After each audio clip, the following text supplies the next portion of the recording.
Hello, ഇന്ന് നമുക്ക് സിമ്പിളായിട്ട് അതേപോലെ തന്നെ ടേസ്റ്റി ആയിട്ട് അരിയൊന്നും സോക്ക് ചെയ്ത് വെക്കാതെ ഉണ്ടാക്കാൻ പറ്റിയ ഒരു സോഫ്റ്റായ കല്ലുമ്മക്കായൻ്റെ റെസിപ്പി നോക്കിയാലോ. അതിന് വേണ്ടിയിട്ട് കുറച്ച് തേങ്ങ ചിരണ്ടിയതും, ഒരു സ്പൂൺ ജീരകം, കുറച്ച് ചെറിയുള്ളിയും, പിന്നെ ഒരു പച്ചമുളകും, കുറച്ച് വേവിച്ച കല്ലുമ്മക്കായും, കുറച്ച് മല്ലിയിലും ആവശ്യത്തിന് ഉപ്പും ചേർത്ത് മിക്സ് ചെയ്ത് മാറ്റി വെക്കുക.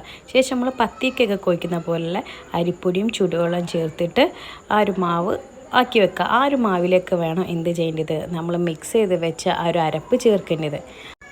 എന്നിട്ട് ക്ലീൻ ചെയ്ത് ഓപ്പൺ ആക്കി വെച്ചിട്ടുള്ള ഓരോ കല്ലുമ്മക്കായൻ്റെ ഉള്ളിലേക്കും ഈ ഒരു മിക്സ് ഇതേപോലെ തന്നെ നിറയ്ക്കുക.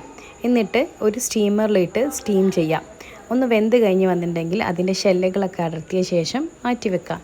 എന്നിട്ട് ഇതിന് വേണ്ടി ഒരു കോട്ടിങ് തയ്യാറാക്കണം. അതിന് വേണ്ടി കുറച്ച് മഞ്ഞൾപ്പൊടിയും 2 ടേബിൾ സ്പൂൺ മുളക് പൊടി, കുറച്ച് ഗരം മസാല, ആവശ്യത്തിന് ഉപ്പും, അതേപോലെ അരിഞ്ഞ മല്ലിയിലയും ചേർത്ത് ആവശ്യത്തിന് വെള്ളവും ചേർത്ത് കോട്ടിങ് തയ്യാറാക്കി മാറ്റി വെക്കുക. ഈ ഒരു മിക്സിലേക്കായിരിക്കണം നമ്മൾ വേവിച്ച് വെച്ച ഓരോ കല്ലുമ്മക്കായ ഇട്ട് ചൂടായ പാനിലൊക്കെ ഇട്ടിട്ട് ഇതേപോലെ പൊരിച്ച് കോരി എടുക്കാൻ വേണ്ടിയിട്ട്. അരിയൊന്നും സോക്ക് ചെയ്യാതെ പെട്ടെന്ന് സിമ്പിളാക്കി ഉണ്ടാക്കാൻ പറ്റിയ റെസിപ്പിയാണ്. So do